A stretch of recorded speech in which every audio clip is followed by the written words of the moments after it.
Halo guys, perkenalkan nama saya Esther Suliani Telumbanua, NIM 21330010182 dari Prodi S1 Akuntansi Universitas Prima Indonesia dengan dosen pengampu Bapak Hutwa Samusier, SPD MSI.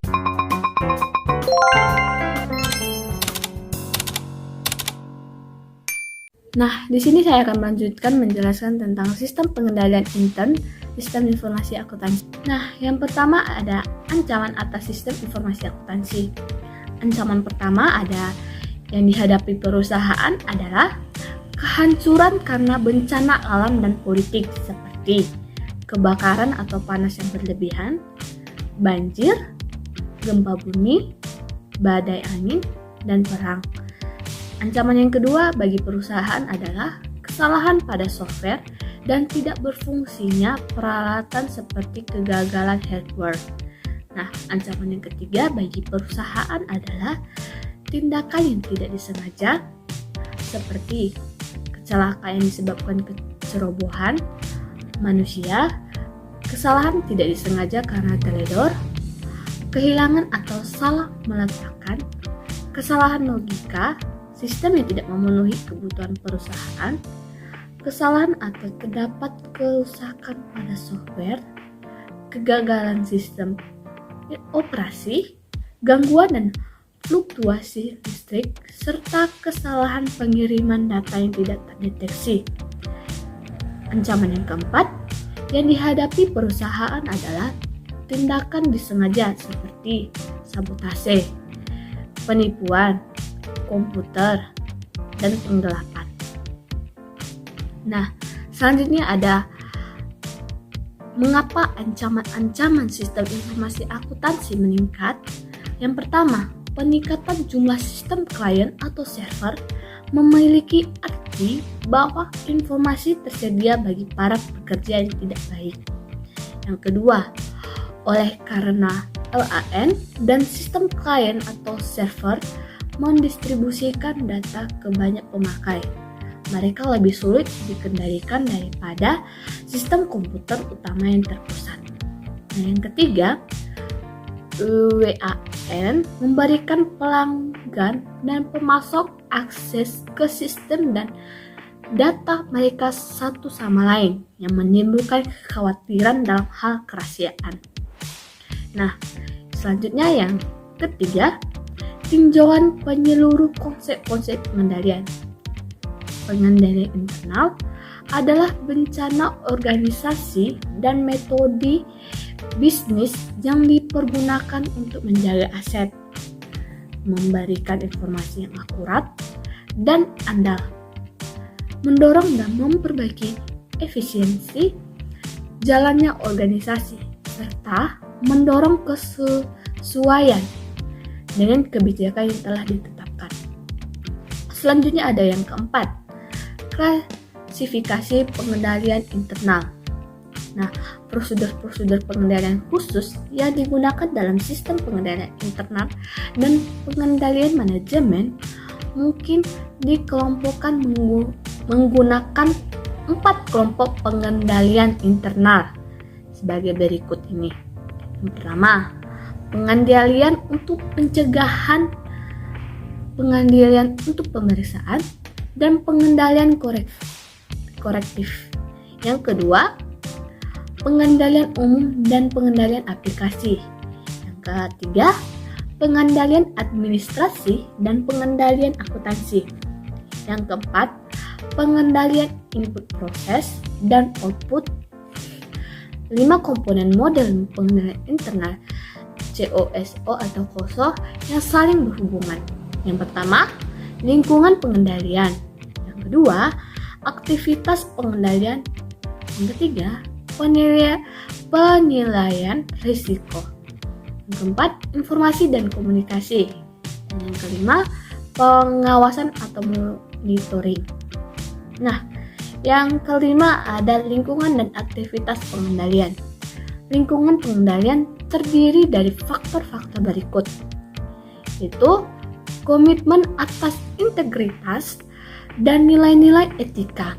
Yang kedua, filosofi pihak manajemen dan gaya beroperasi.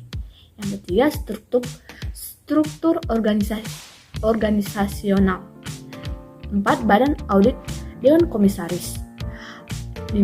Pengaruh-pengaruh eksternal. Yang keenam, kebijakan dan praktik-praktik dalam sumber daya manusia. Yang ketujuh, metode untuk memberikan otoritas dan tanggung jawab secara umum. Prosedur-prosedur pengendalian termasuk dalam 1 dari 5 kategori berikut ini, yaitu otorisasi transaksi dan kegiatan yang memadai, pemisah tugas, desain dan penggunaan dokumen serta catatan yang memadai, penjagaan aset dan catatan yang memadai. Yang terakhir, pemeriksaan independen atas kinerja. Nah, yang terakhir ada ringkasan materi sistem pengendalian internal.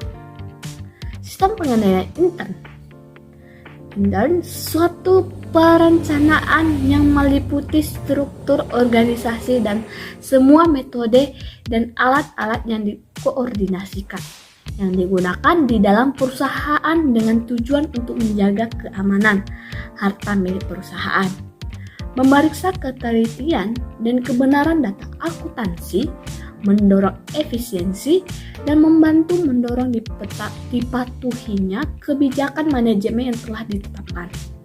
Dari definisi di atas, dapat kita lihat bahwa tujuan adanya pengendalian intern yaitu menjaga kekayaan organisasi. Yang kedua, memeriksa ketelitian dan kebenaran data akuntansi. Yang ketiga, mendorong efisiensi. Yang keempat, mendorong dipatuhinya kebijakan manajemen. Dilihat dari tujuan tersebut, maka sistem pengendalian intern dapat dibagi menjadi 2, yaitu pengendalian intern akuntansi atau preventive control dan pengendalian intern administrasi atau feedback control. Pengendalian intern akuntansi ini dibuat untuk mencegah terjadinya inefisiensi yang tujuannya adalah menjaga kekayaan perusahaan dan memeriksa keakuratan data akuntansi. Contohnya, adanya pemisahan fungsi dan tanggung jawab antar unit organisasi. Pengendalian administratif dibuat untuk mendorong dilakukannya efisiensi dan mendorong dipatuhinya kebijakan manajemen atau dikerjakan setelah adanya pengendalian akuntansi. Contohnya, pemeriksaan laporan untuk mencari penyimpangan yang ada untuk kemudian diambil tindakan. Elemen pengendalian intern itu lingkungan pengendalian. Kedua, sistem akuntansi. Yang ketiga, prosedur pengendalian, lingkungan pengendalian, dan dari suatu organisasi menekankan pada berbagai macam faktor yang secara bersamaan mempengaruhi kebijakan dan prosedur pengendalian. Filosofi dan gaya operasional manajemen. Filosofi adalah seperangkat keyakinan dasar yang menjadi parameter bagi perusahaan dan karyawannya, atau menggambarkan apa yang seharusnya dikerjakan dan yang tidak dikerjakan. Gaya operasional mencerminkan ide manajer tentang bagaimana kegiatan operasi suatu perusahaan harus dikerjakan. Atau filosofi perusahaan dikomunikasikan melalui gaya operasi manajemen. Struktur organisasi salah satu elemen kunci dalam lingkungan pengendalian adalah struktur organisasi. Struktur organisasi menunjukkan pola wewenang dan tanggung jawab yang ada dalam satu perusahaan. Desentralisasi maupun sentralisasi. Dewan Komisaris dan Audit Komite. Dewan Komisaris merupakan penghubung antara pemegang saham dengan pihak manajemen perusahaan. Pemegang saham mempercayakan pengendalian atas manajemen melalui Dewan Komisaris. Jadi, semuanya tergantung dari Dewan Komisaris. Komite audit dibentuk oleh Dewan Komisaris. untuk melaksanakan pengawasan terhadap pelaksanaan pengendalian operasional perusahaan. Metode pendelegasian wewenang dan tanggung jawab. Metode pendelegasian wewenang dan tanggung jawab mempunyai pengaruh yang penting dalam lingkungan pengendalian. Biasanya metode ini tercermin dalam suatu bagian organisasi. Metode pengendalian manajemen lingkungan pengendalian juga dipengaruhi oleh metode pengendalian manajemen. Nah, metode ini meliputi pengawasan yang efektif atau melalui peranggaran, laporan pertanggungjawaban dan audit internal, kebijakan dan praktik kepegawaian, kebijakan dan praktik yang berhubungan dengan perekrutan, pelatihan, evaluasi, pengajian, dan promosi pegawai, mempunyai pengaruh yang penting dalam mencapai tujuan perusahaan. Sebagaimana juga dilakukan dalam meminimumkan risiko pengaruh ekstern, organisasi harus mematuhi aturan-aturan yang dikeluarkan oleh pemerintah maupun pihak yang mempunyai jurisdiksi atas organisasi. Hal tersebut sangat berpengaruh pada pengendalian interperusahaan. Sistem akuntansi tidak hanya digunakan untuk menghasilkan laporan keuangan saja, tetapi juga menghasilkan pengendalian manajemen.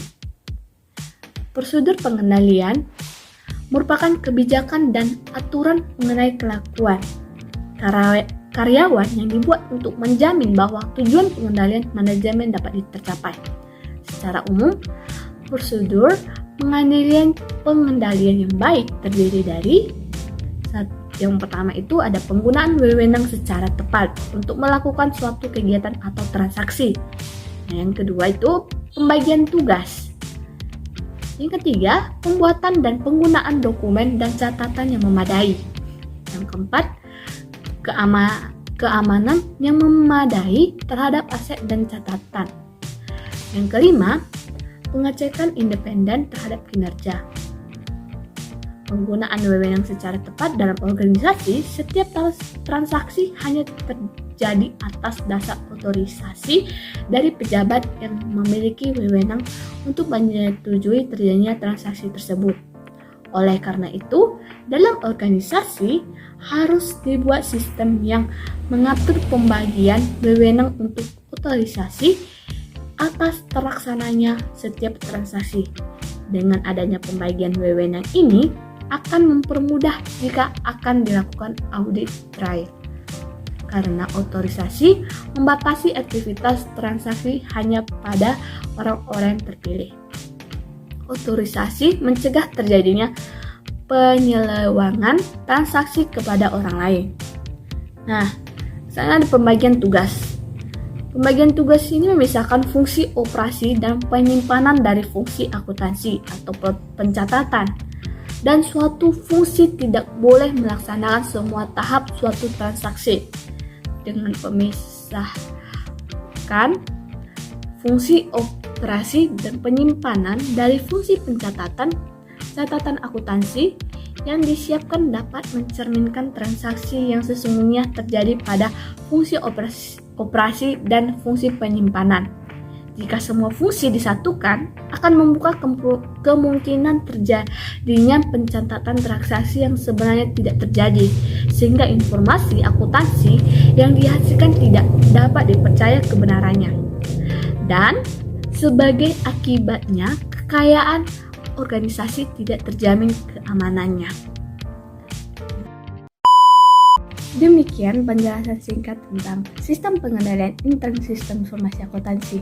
Ditunggu video selanjutnya tentang konsep dasar unsur-unsur sistem akuntansi pokok pada perusahaan. Sampai jumpa minggu depan.